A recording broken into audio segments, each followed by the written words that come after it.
show Money Taking, the man, the myth, the legend, the most electrifying YouTuber in all of YouTube entertainment today, General Zod.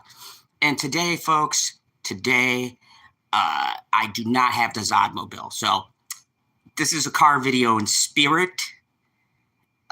The bitchy one has returned to the fandom zone and stole General Zod's vehicle. Anyways, that's not the point. We are here, folks, because today I'm going to do a non-spoiler review on the new movie out called The Fall Guy. This movie stars Ryan Gosling and Emily Blunt. It is about a stuntman, and he works on this set. There was a thing between him and the producer, and then the actor goes missing, and our hero has to find the actor. But he is just a stuntman. He is the Fall Guy. So that's the general synopsis. And I'm going to give you guys a brief overview. And this might actually be a short video. Hola, Carmen. How are you? Glad you could join me. This might actually be a short review because this movie is what you see is what you get. So I'm not even going to waste time. Hey, Aaron Cooper, what's up? Good to see you. I'm not even going to waste time with the whole premise and everything. This is a very simplistic movie. It's nothing too deep. I've got to say I was intrigued to go and see this movie. Now, I was hoping this movie, based on the previews, was going to be an R-rated movie. And I can understand that not every one of these movies would be R-rated. It's not profitable. This squeaks by. And I do mean, holy shit. The things they could do in a PG-13 movie is crazy. A lot more stuff are allowed in than when I was a kid. God, I feel so fucking old saying that. But the truth of the matter is that this movie really is able to kind of toe that line between PG and R. I'm sure there's a cut where there is a R-rated version of this that's going to come out, make more money, a DVD exclusive or something, because a lot of these stuff could border on that R rating. But that out of the way, and I don't think a movie should be judged on whether or not it's like the horror movie argument. Can you make a good PG-13 horror? Yes. Should you make horror as PG-13? No. But action movies are different. You can have a lot of good suggestive violence in an action movie. If you have a good story and good characters, you could really build something on that. And I mean, same premise for horror, but I just think horror works better in the R-rated format because death is a part of that. Whereas in action movies, yes, people die, people get beat up, whatever. But depending on the movie, you can do a lot of good PG-13 movies. Hey there, Lemon Pie. Now, no need to argue. We are all the sexiest here in the Fandom Zone. But anyways, as I was saying, with this Fall Guy, I think that there's a lot of good stuff in here. Now, I don't know shit about stunt work.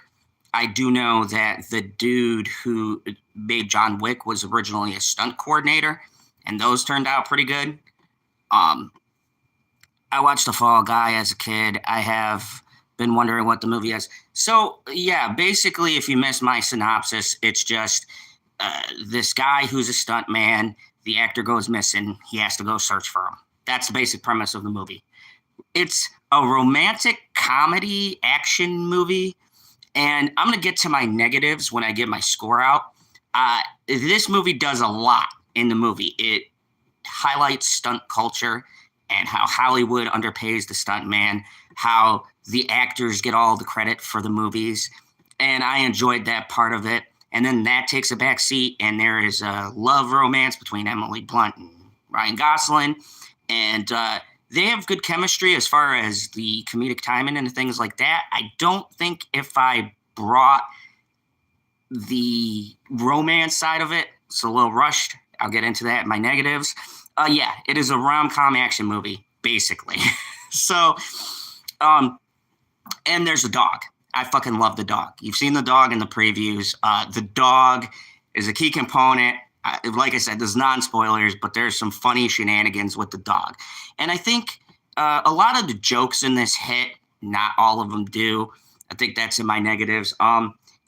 This is some good, I wouldn't say clean fun. There's a couple swear words here and there. a lot of violent moments, some implied death, some outright shown death. But all in all, it's not. I don't want to say it's family, but it feels like a very family action movie. It doesn't feel like you couldn't take your kids to go and see this or go see it with the family or go see it with mom and dad. It's a very much movie where you can have a general audience with it, and a lot of it is, like I like to say, a popcorn kind of flick. You can sit down, watch it. There's a mystery in it. Now, I'm going to say I figured out what the whole thing was. And like I said, this is non-spoilers, but I think that the mystery, once again, because this movie is doing so many things, I think the mystery was like an afterthought in this. It's pretty fucking obvious when you see everything, what the overall picture is, what's going on. But in case, you want to be invested and, you're not going to figure it out, I'm not going to spoil any of that stuff. But I mean, it was intriguing. It was all right. It was what I expected. There is a couple of cool scenes. Now, here's the thing going into this, and I think this should be highlighted. The trailer is very deceiving. A lot of the action that happens, yeah, like I said, this is a non-spoiler review, but I'm just giving a fair warning. A lot of the action that happens is not in the beginning of the movie. A lot of that is saved towards the back end. And I don't know how I feel about that with a movie marketed as like this action-heavy stunt guy kind of thing. A little bit disappointed in that. Like I said, some of the humor was okay. It didn't really jive with me. There was just a couple of nitpicks that I had. And honestly, I looked at this as a top 10 movies. Now, for normal movies I've gone to see in the theater, this might actually make my top 10 list because, to be honest, I've watched more horror than I have action or something. Just these new movies that are coming out, okay, and let me level with everyone. I watch a wide range of everything. Right now, I'm going to be working on a retrospective of Justified. And if you guys don't know, today I got the Justified box set, the complete series. So I'm going back through and watching every season, and I'm going to give a breakdown and then rank my favorite seasons of Justified, including the new one. If you've been on my channel, I rated Primeval. I'm going to include all of them and do a tier ranking and tell you which ones I think are on the top. Spoiler alert, I'm a huge fan, so most of the series is on top. But yes, thank you. It's my favorite show. And in the midst of doing all of this stuff, I gave you guys a massive tier list for The Walking Dead. And I watched all of the spinoffs the other day. It's been hard to get out and really see different movies. I got a few for my top 10. I got more for my top 10 horror list, and that's going to be a bitch to make. But this sits for me comfortably at about a 7.5. I was close to the 8, 9, or 10. My issue with this movie, and I think a lot of people who see this or people who review it are going to have the same issue, is that the movie is trying to do too much at once. And don't get me wrong, Emily Blunt and Ryan Gosling, and I can't stress this enough, are phenomenal. And some of the jokes that would be corny and or stupid, they work because they're delivering it. And I honestly believe if you put any other two actors in this movie, the movie doesn't work. But Ryan Gosling, as we've seen, is charismatic as hell. And Emily Blunt is very attractive, very charismatic, very funny, just charming actress in general. So putting those two personalities together is what really makes this movie click for me. On the negative end, they have such a good friends chemistry that the romance part, which they do focus on, and then they kind of put it on the back burner to focus on all these things because you got romance, you got the action side, you got the mystery side, and it's just juggling too many things at once. And now, for me, if I wasn't critically critiquing this, it'd be like an 8 or a 9 if I was just going in, like when I go to watch a Fast and Furious movie. I just go in and shut my brain off because half the shit in that doesn't make sense, but I enjoy it. And I think with this one, if I wasn't going in with such high expectations and maybe what I wanted out of the movie, I would have rated it slightly higher. But I went in being critical because I thought this was going to be a movie I could use as a template. And, it's just, it is what it is. It's a fun little action rom-com thing. You could go see it with your girl or your guy, whichever one. And it's just a good date movie. And it has the action for the dudes, and it has the romantic comedy, or if you like that, action too for the ladies. And it just does enough to be appealing to a mass audience. And that's not to say the director didn't put work. There's a lot of work in this. There's things where they show how they break down the stunts, stuff like that. There's cool action sequences, stuff like that. Work went into this movie, but it just feels like an average action movie with a splash of rom-com to make it kind of unique and a bit of mystery. And I respect that. I respect anything that isn't Disney or a reboot or a remake or a prequel. Those, to me, have a higher bar to clear because those have to justify their existence. But this is a wholly new, well, it is based on a show, but for me, because I didn't watch the show, and probably for most people, it's a wholly new thing. And yes, it is off of an IP. Apparently, in this era, we can't escape that. But it's a very long, dormant IP. I don't know how many people actually remember the show The Fall Guy. But for those who do, I think it does. And like I said, I haven't seen the show, so I can't tell you for sure, but I felt like there were some nods in there I didn't understand because I've never seen the show. But if you have, I think there's some things thrown in there for you guys. So, this director respected the IP. He tried to do something new and different and not copy the same thing. And for that, that's where my 0.5 comes in. I give a director a lot of respect. Anybody can do a remake or a prequel or whatever, but I think to do something, keep the spirit of what it was, but make it your own, not very many people can do, and not very many people do successfully, especially in this age. So I respect it for that. It was a fun, nice little film. No real complaints, nothing that really took me out of the movie. The dog was funny as hell. I cannot stretch it enough. That dog is hilarious. I hope that dog gets work. He gets the same approval that the spiders did in Infested. I hope this dog's agent is on top of it because he's got a bright future. That dog is so smart. I would swear the dog is an actor himself. Just the jokes and the way the dog does certain stuff, and it's right on cue, man. Whoever trained that dog, whatever, that dog needs more work. I'm going to actually look up the dog's name and see who this dog is. The dog's going places. I mean, now he's billed with Ryan Gosling and Emily Blunt. So good luck, Rover. Hope you get more work. But honestly, beyond that, it was a fun little movie. I have nothing to bitch about. This is a weird review for me because the last two, I very spiritedly was able to nitpick my Walking Dead. I was a little salty on some things, but this was just nice fun. It was inoffensive. I had a good time. My only real bothers is that you can kind of feel, and the 2 hours thing, come on guys, you can cut 20 minutes from a film, especially action movies. I cannot stand this 2 hour shit. Okay, here's my mini rant. Look, not everything has to be 2 hours. What happened to the good old hour and a half, hour 45 minutes if we were really fucking pushing it?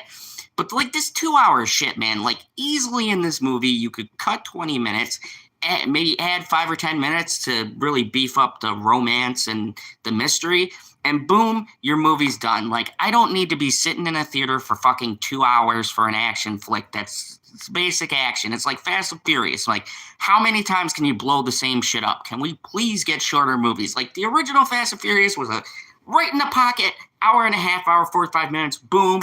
Cars, women, racing, in and out, bam, had a good time. Nowadays, there's got to be a big fucking explosion, and cars jumping cars, and the fucking helicopters going down, and then you have to have the characters get out of the cars and actually do some fighting, and you have to just state them. It's a mess, man. Just bring me back to the good old days where I could at least watch an action flick that was at a reasonable time. God, man, even horror movies are 2 hours now. It's man, come on. I get it. If it serves the story, good. If it doesn't, hour 45 at most. Please, Hollywood, get tired of this shit, man. I only got so many times in the day, and I can't spend 2 hours doing a movie, bounce back, try to watch a series, do another 2 hours for another opening movie, man. It gets to be too much, and it costs fucking money. Come on, Hollywood, man. Help me help you. Help me help you. Anyways, there's your random tangent. Yeah, that was my only other negative that honestly brings this movie down. I feel there's certain movies, like in all seriousness, that could be justified with a 2-hour runtime, and this is like right at 2 hours. This movie, not so much. Like, and I would say this about any action movie or anything like that. Like, some things like John Wick makes it work because they change it up, and it's not the same action, and there's different scenarios, but like, some movies can't do that. And I really think that extending the runtime really hurts the experience. And it also hurts rewatchability. How many people want to go and rewatch a movie? Like, I saw The Dark Knight in theaters like 4 or 5 times, right?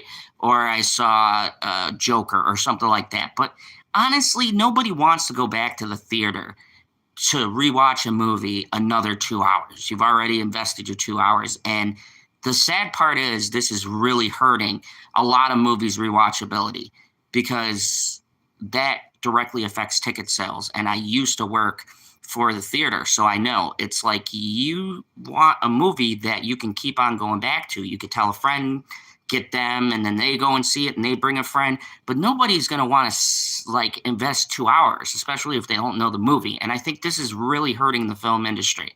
So was it good? Yes. Did I have fun? Yes. Did it need to be 2 hours? Fuck no. Could it have been better a little bit? But all in all, it was a decent movie. I like it. I like Ryan Gosling. I'll see anything that he's in. I love Emily Blunt. Who doesn't? And I definitely think it's worth your time. So go check the movie out. And it is a 7.5 out of 10 for me. Please share this video. If you're new, subscribe. Thank you. There was a new subscriber today, so I'm glad they appreciate these videos. And thank you to everyone who's been here, who's been chilling in the Fandom Zone. I will have late night talks and everything returning. I've been having issues with my computer, hence the reason why I'm on my cell phone a lot. It's because my computer's being an asshole, and I don't know if it's on StreamYard's end or if it's on my end, and just understanding Earth tech.